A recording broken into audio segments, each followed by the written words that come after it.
look at Dixon Glows and Grows, and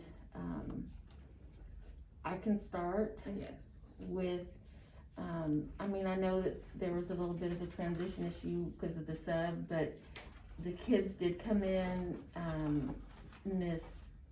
Miss Dixon had her information prepared as far as her, the chart that she had up, the lesson that she had in her lesson plans. I know that was what they were doing. I mean, it was going by the order of what was supposed to happen. Okay. So prepared and aligned with what was supposed to happen. I won't go into fidelity just yet, but she was prepared and aligned with her lesson plans. She broke the students in groups as it was planned. So she was basically following it and following that part. Mm-hmm. I was surprised because I remember when we had the pre-conference and we was looking at the lessons, I was like, oh, she's probably not gonna do 2 groups for class size. So it was good to see that. I thought maybe she would tweak that part. So it was good to see that she actually followed along with that part. So that was a glow for me to see her actually following with the fidelity, because I know we stress that a lot. Was a glow. You had a glow? She gave her instructions based on what they were supposed to do. I mean, I think she repeated them. When I asked a couple kids if they knew what to do, they did. My grow was definitely just having it, just following up to make sure they understood what she was saying. Mm-hmm. Are we on a grow yet? You wanna grow? You ready? Okay, we can move there. We can move to glows. I mean to grows. You go ahead. Go, Miss Harden.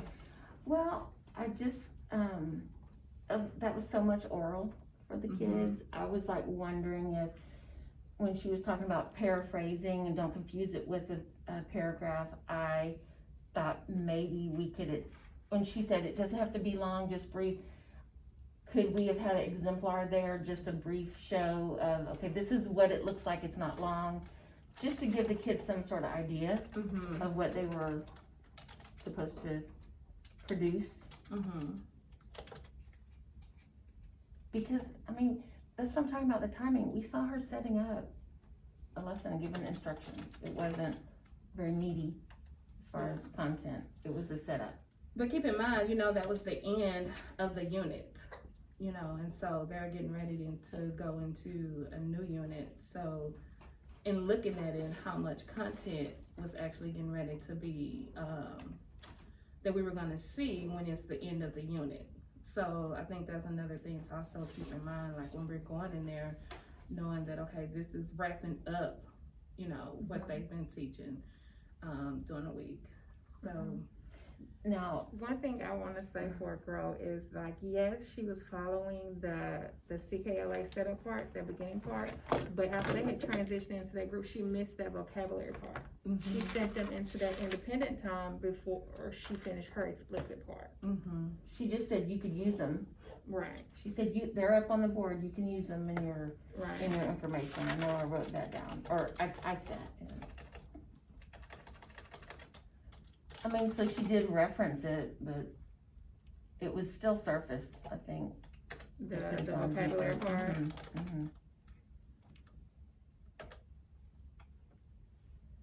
Okay. And go ahead.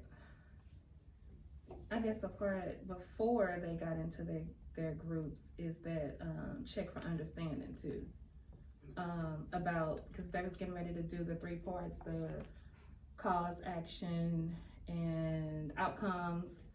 And so that check for understanding, to making sure that they understand what belongs in each column, that was actually in CQLA that she. I thought it felt rushed. And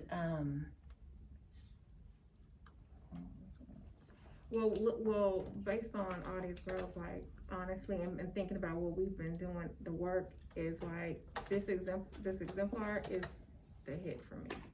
Like, we talk heavy about having that model piece. So for instance, ensuring that the students knew what they were gonna put in that chart, model it. Yeah. and visual tools was one of our look-fors. That could have been something that was shared right then and there. Right. Something to show them. Like I said, I'm not making excuses. I felt it was like I was rushed. I don't know if it was because the kids were coming in and they were sitting down, but I'm not sure they knew where to go from that. I would guess that after we left, there was a lot of her going around explaining again. Re-explaining like you're saying, let's show an exemplar, or let's make sure they knew what to do before she let them go. Because knowing her, she let them go and self-discover and learn and everything, but she probably had to do several reteaching opportunities because she didn't provide that model up front. So with that, what are y'all thinking about the highest leverage? Well, we keep talking about the exemplar. Yeah, I think some sort of That, write an exemplar, set the bar for excellence. I think looking at, for her, that would be the thing that I think I would go to with her. Is if when we conference about what we saw, I would go in that direction. Because she was prepared, she knew what they were gonna do. They were going by CKLA, but it was just kind of thrown at them. And I know, like, I hear you as you talked about the pace and then you feel like it's rushed. That's something I could hit in a PLC quickly. So, Maybe she was nervous. I don't know. right, could have been. But it was too much oral. I would like to see some modeling with that. Or what about our gradual release? What was that? But of course, I know that this was the end of the unit, and I know that they're going through it. I'm just talking out loud. But you're right, and that's what the exemplar would have done. It would have provided the eye. yeah. Cause I'm telling you, I bet if we would have gone back in there, I know we would be going Had to to. every group, go to the ones and go to the twos and, yeah. Oh, so I know we need to move on to the next I think teacher. Okay, but so highest leverage, are we honing in on that model piece? Yes. modeling, So on the GBF, where we at? phase 2, number 3, Are it we says looking write an at- exemplar, set the bar for excellence.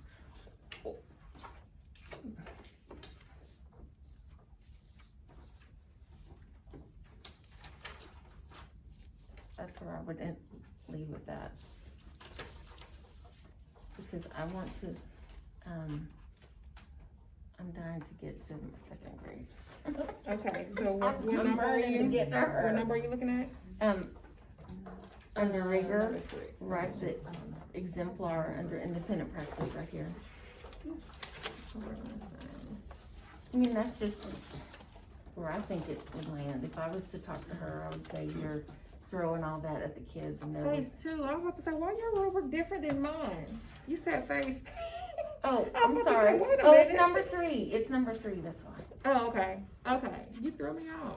I was like, huh? Okay, got you. Okay. So we're going with So- write the exemplar? Yeah, let's, and then, yeah. Okay, let's Go go ahead, on. you sure? Well, I was gonna talk about who was gonna do that. We can come back to Yeah, that we'll part. come back to that. Piper. Piper, that was close activity. That was, as the students, they were chunking their reading, going back into their slide and putting their responses. The glows, I think, my glow for that would be that each student was responsible for putting in their own answer instead of just calling out answers. Like, she didn't have to do that. She could have just asked those questions orally and then kids raised their hand and respond, but every student was responsible for putting the For answers putting in their their slide. own, their own information in for the side. So, to me, that was a blow. I was gonna say with CQLA and that use of technology and having those kids actually, and they were typing, like seriously moving, with typing their information in. So the implementation of technology, was a key, was a glow for me within her classroom. Embedding With that her, in. with a group of students. Because remember, we have been talking about that engagement piece, like you gotta Yes. mix it up and do something differently. I know for me, I had put that use of evidence because I know she was saying it, she was telling them, and you could see that they had been doing the heavy lifting and reading and highlighting and stuff. Yeah. So it's evident that they have been practicing, making sure you have evidence. It just needs to be reinforced with a couple of students I checked in and they were needing a little reinforcement, but it's a glow that they're even practicing it. But it was also a glow that she was walking around checking what they were writing. Right. I mean, She was 'cause I monitoring. know, I saw Jermaine had one word, and so, but she followed up and came around him, and I heard her say, continue on, and what other evidence? And I liked it was chunked like that. I didn't look all the way deep into the lesson to see if it was planned like that. And I guess leading to the grow, I guess my grow was with them using technology and that, making sure you're really checking in with each student, because I saw a student that didn't have anything, and I was about to ask her why she don't have anything, but then I realized who she was and I didn't want her to go out because she looked a little. I know, I saw her. Yeah. Like she was having an off day. Yes, when we walked in, it was too many of us, and we didn't warn her, so that was definitely written on her face. But I was just wondering, like, I didn't see. Today. Okay. I didn't see Piper check in with her, like, Samantha and how she responds, and the student that she is. So, did you check in with her to see maybe verbal, or if she's writing it, because she didn't type one thing? I said, "You're not typing," and she looked at me and hit that key. I said, "Okay, let me walk away," because She was like this. yeah. But I mean, just I noticed when she checked Something in for her. who she was checking into, and so just maybe thinking about how is she really monitoring all of her students to making sure they all are getting it. So that was a growth for me. That was one of my sim grows, because there was some inconsistencies. And I thought her was gonna say something, but I was about to say, one thing I was gonna say was the aggressive monitoring piece too, because I know I was working with a couple of students who was needing help, like I can know use of evidence was thing, but I had to help and support a couple of students. So I felt like, for me, the growing up monitoring all students as far as making sure they understood what they needed to do. So our growths are falling under monitoring for her. Yeah, I think that for me. we're all kind of aligned with that. So we can probably identify, So, monitor aggressively. yeah. Because that's what they were supposed to do. I mean, kind of. What are you thinking on GBF Just part? answering questions from the story, but the monitoring aggressively. Okay.